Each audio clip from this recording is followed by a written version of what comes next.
Hello guys, welcome back to YouTube channel. അപ്പോൾ ഇന്നൊരു cooking ആണ് ചെയ്യാൻ പോകുന്നത്.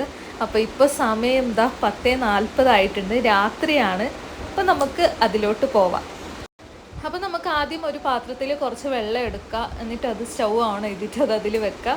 എന്നിട്ട് കുറച്ച് എണ്ണയും ആഡ് ചെയ്യുക, അത് കഴിഞ്ഞ് കുറച്ച് ഉപ്പും ആഡ് ചെയ്യുക. അപ്പോൾ നമുക്കതിൻ്റെ ക്വാണ്ടിറ്റി അനുസരിച്ചിട്ട് വേണം അത് നമുക്ക് ഉപ്പ് ആഡ് ചെയ്യാൻ വേണ്ടിയിട്ട്. അപ്പോൾ ഞാനിവിടെ കുറച്ച് ഉപ്പാണ് ആഡ് ചെയ്തത്. അപ്പോൾ പറയാൻ വിട്ടുപോയി എന്താ ഉണ്ടാക്കാൻ പോകുന്നതെന്ന്. അപ്പോൾ നമ്മൾ ഇന്ന് മക്രോണിയാണ് ഉണ്ടാക്കാൻ പോകുന്നത്. അപ്പോൾ അതിനുള്ള വെള്ളം തിളപ്പിക്കാൻ വെക്കണം. അപ്പോൾ മക്രോണി വേവിക്കാനുള്ള വെള്ളം അവിടെ തിളയ്ക്കാൻ വെച്ചിട്ടുണ്ട്. അപ്പോൾ ആ സമയത്ത് ഞാൻ ഉള്ളി മുറിക്കാൻ പോവുകയാണ്. അപ്പോൾ ഉള്ളി 2 ഉള്ളിയാണ് ഞാൻ എടുത്തിട്ടുള്ളത്. അപ്പോൾ അത് നമ്മൾ നോർമലായിട്ട് മുറിക്കുന്നത് പോലെ അത് മുറിച്ചെടുക്കാനുള്ളതാണ്. പിന്നെ ഇതിനൊരു 3 തക്കാളിയും ആവശ്യമുണ്ട്. വെള്ളം തിളച്ച് വന്നതിന് ശേഷം നമുക്ക് വേണ്ട മക്രോണി ആഡ് ചെയ്യാം. അപ്പോൾ ഞാൻ ആദ്യം കുറച്ചേ മക്രോണി ആഡ് ചെയ്തിട്ടുണ്ടായിരുന്നുള്ളൂ. അപ്പോൾ അത് മതിയാവുമോ ഇല്ലയോ എന്നുള്ള ആ ഒരു ഡൗട്ടിൽ എൻ്റെ കയ്യിലുണ്ടായിരുന്ന മക്രോണി മുഴുവനായിട്ടും ഞാൻ ലാസ്റ്റ് ആഡ് ചെയ്തിട്ടുണ്ടായിരുന്നു. അപ്പോൾ അത് നമുക്ക് ജസ്റ്റ് ഒന്ന് ഇടയ്ക്കിടയ്ക്ക് ഇങ്ങനെ ഇളക്കി കൊടുക്കണം, അത് പറ്റി പിടിക്കാതിരിക്കാൻ വേണ്ടിയിട്ടാണ് നമ്മൾ ആദ്യം കുറച്ച് ഓയിൽ ആഡ് ചെയ്തത്. അപ്പോൾ ഇളക്കി കൊടുക്കുക ഇടയ്ക്ക്.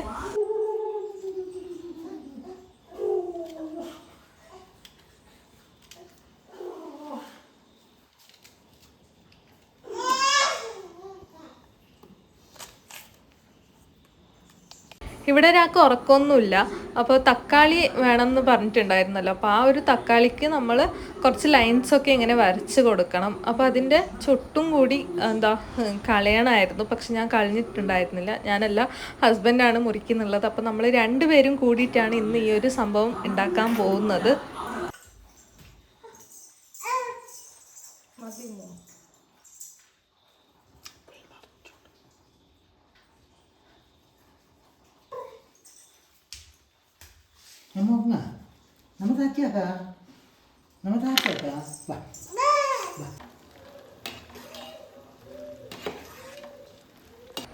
അപ്പോൾ നമ്മുടെ മക്രോണി വെന്ത് വന്നിട്ടുണ്ട്. അപ്പോൾ ഇതിനെ നമുക്കിനി വേറൊരു പാത്രത്തിലോട്ട് മാറ്റണം. വെള്ളത്തിൽ നിന്ന് അതിനെ എടുത്തിട്ട് വേറൊരു പാത്രത്തിലോട്ട് മാറ്റുന്നുള്ളതാണ്.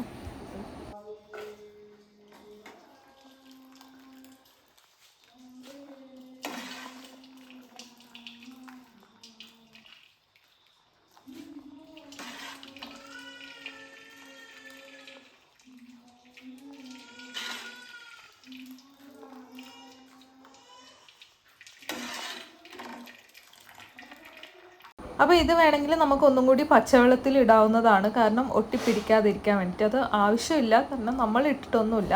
പിന്നെ ഇതാ കുറച്ച് വെളുത്തുള്ളിയും വേണം. അപ്പോൾ ഇവളെ കണ്ടോ, അപ്പോൾ തക്കാളി വെന്ത് വന്നിട്ടുണ്ട്. അപ്പോൾ തക്കാളി നമുക്ക് എടുത്ത് മാറ്റണം.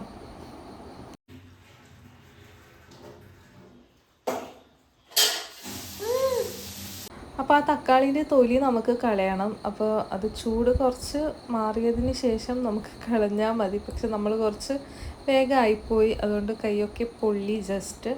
അപ്പോൾ തൊലിയൊക്കെ കളഞ്ഞിട്ട് വേണം നമുക്കത് യൂസ് ചെയ്യാൻ വേണ്ടിയിട്ട്.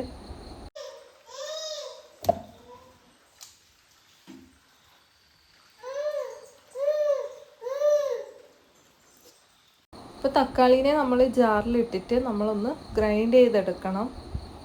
അപ്പോൾ നമുക്കിനി ഇതിന് വേണ്ടിയിട്ടുള്ള മസാലയാണ് റെഡി ആക്കേണ്ടത്. അപ്പോൾ അതിന് വേണ്ടിയിട്ട് ഒരു പാത്രം എടുക്കുക, കുറച്ച് എണ്ണ ഒഴിക്കുക, എന്നിട്ട് നമ്മൾ നേരത്തെ മുറിച്ച് വെച്ച ഉള്ളി അതിലോട്ട് ആഡ് ചെയ്യുക. അപ്പോൾ ആദ്യം വെളുത്തുള്ളിയാണ് ഞാൻ കണ്ട വീഡിയോയിൽ ഇട്ടിട്ടുണ്ടായിരുന്നത്. അപ്പോൾ പക്ഷേ ഹസ്ബൻഡിന് അത് വിട്ടുപോയി. അപ്പോൾ അതുകൊണ്ട് നമ്മൾ ആദ്യം ഉള്ളി ആഡ് ചെയ്തു, അത് കഴിഞ്ഞിട്ട് ഒന്നിച്ച് തന്നെ വെളുത്തുള്ളിയും ആണ് ആഡ് ചെയ്തത്. അപ്പോൾ നമുക്ക് കുറച്ച് ഉപ്പും കൂടി ആഡ് ചെയ്ത് കൊടുക്കാം, എന്നാലേ ഉള്ളി കുറച്ച് പെട്ടെന്ന് വഴറ്റി കിട്ടും. അപ്പോൾ ഗോൾഡൻ ബ്രൗൺ ആവുന്നത് വരെ നമുക്ക് ഇങ്ങനെ ഇളക്കി കൊടുക്കാം.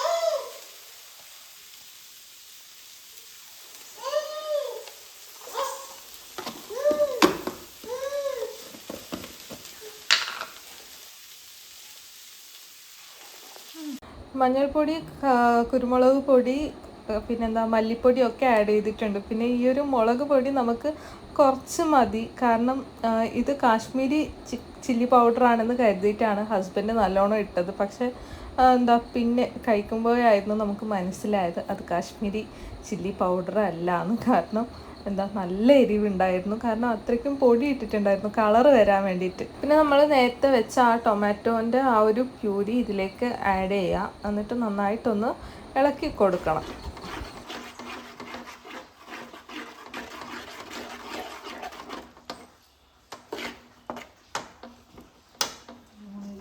എന്നിട്ട് നമുക്ക് ഉപ്പൊക്കെ കറക്റ്റ് ഉണ്ടോ എന്ന് നോക്കിയിട്ട് ഉപ്പ് വേണമെന്നുണ്ടെങ്കിൽ കുറച്ചും കൂടി ഉപ്പ് ആഡ് ചെയ്യുക.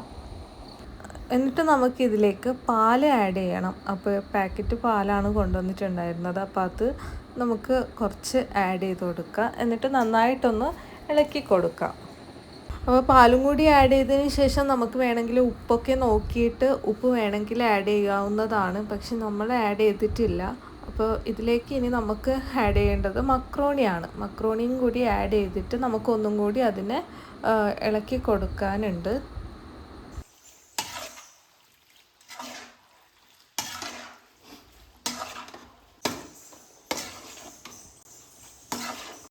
പിന്നെ നമുക്ക് വേണ്ടത് ചീസാണ്. അപ്പോൾ ഇവിടെ ഉള്ളത് മൊസറല്ല ചീസാണ്. അപ്പോൾ അതിങ്ങനെ നമ്മൾ കഷ്ണം കഷ്ണമാക്കിയിട്ട് അതിലേക്ക് ഇട്ട് കൊടുക്കുന്നുള്ളതാണ്. പക്ഷേ ഇതിന് നല്ല ഒരു നല്ലത് എന്താണെന്ന് വെച്ചാൽ മറ്റേ സ്ലൈസായിട്ട് കിട്ടുന്ന ചീസാണ്. അപ്പോൾ അതാണെങ്കിൽ ഒന്നും കൂടി നല്ല ടേസ്റ്റ് ആവും. പക്ഷേ നമ്മളിപ്പോൾ ആഡ് ചെയ്തത് മൊസറല്ല ചീസാണ്. അതിങ്ങനെ കഷ്ണം കഷ്ണം ആക്കിയിട്ടാണ് ആഡ് ചെയ്തത്. ചീസ് ആഡ് ചെയ്തതിന് ശേഷം നമുക്ക് ഒന്നും കൂടി പാലൊഴിച്ച് കൊടുക്കുക. എന്നിട്ട് ഒന്നും കൂടി ഒന്ന് ഇളക്കി കൊടുക്കുക. കാരണം നല്ലൊരു കൺസിസ്റ്റൻസിയിൽ ഈ ഒരു ചീസും പാലും കൂടി മിക്സായിട്ട് ഒരു കൺസിസ്റ്റൻസിയിൽ ആവുന്നത് വരെ നമുക്ക് ഒന്ന് ജസ്റ്റ് ഒന്ന് ഇളക്കി കൊടുക്കുക. അപ്പോൾ നമ്മുടെ മക്രോണി ഇവിടെ റെഡി ആയിട്ടുണ്ട്. പിന്നെ ഈ ഒരു കളർ എന്താണെന്ന് എനിക്കറിയില്ല. ചിലപ്പോൾ മുളക് പൊടി കുറച്ച് നല്ലോണം ഇട്ടത് കൊണ്ടായിരിക്കും. കാരണം ഞാൻ റെസിപ്പി നോക്കിയ വീഡിയോസിലൊക്കെ ഇത് കുറച്ച് വൈറ്റ് ടൈപ്പായിരുന്നു. ഇങ്ങനെ നല്ലോണം ഈ ഒരു കളർ ഉണ്ടായിരുന്നില്ല. അപ്പോൾ നമ്മളെന്തായാലും ഇത് കഴിക്കാൻ പോവുകയാണ്. അപ്പോൾ ഞാൻ കഴിക്കാൻ പോകുന്നത് ഈ ഒരു ടൊമാറ്റോ കെച്ചപ്പ് ഇവിടെ ഉണ്ടായിരുന്നു. അപ്പോൾ അത് വെച്ചിട്ടാണ് ഞാൻ കഴിക്കാൻ പോകുന്നത്. അതിലും പിന്നെ അല്ലാതെയും ഒന്ന് ടേസ്റ്റ് നോക്കാമെന്ന് വിചാരിച്ചു. അപ്പോൾ എന്തായാലും നല്ല അടിപൊളി ടേസ്റ്റാണ്. കെച്ചപ്പ് ഇട്ടിട്ടാണേലും അല്ലെങ്കിലും നല്ല അടിപൊളിയാണ് കഴിക്കാൻ വേണ്ടിയിട്ട്. പിന്നെ ആ ഒരു പാലൊക്കെ ഇട്ടത് കൊണ്ട് ടേസ്റ്റിൽ എന്തെങ്കിലും വ്യത്യാസം വരുമോ, അതെങ്ങനെ ആയിരിക്കും എന്നുള്ള ആ ഒരു പേടി ഉണ്ടായിരുന്നു നമുക്ക് രണ്ടുപേർക്കും. പക്ഷെ എന്തായാലും ആ പാലിട്ടതൊന്നും നമുക്കതിൽ മനസ്സിലാവുന്നില്ല. ആ ഒരു ചീസിൻ്റെ ആ ഒരു ടേസ്റ്റും എന്തോ നല്ല അടിപൊളിയാണ്. അപ്പോൾ നിങ്ങൾ എന്തായാലും ഒന്ന് ട്രൈ ചെയ്യുക. നല്ലൊരു ഐറ്റമാണ്. പിന്നെ നമുക്കിത് പാസ്ത വെച്ചിട്ടും ചെയ്യാവുന്നതാണ്. അപ്പം അത്രയേ ഉള്ളൂ. ബായ്.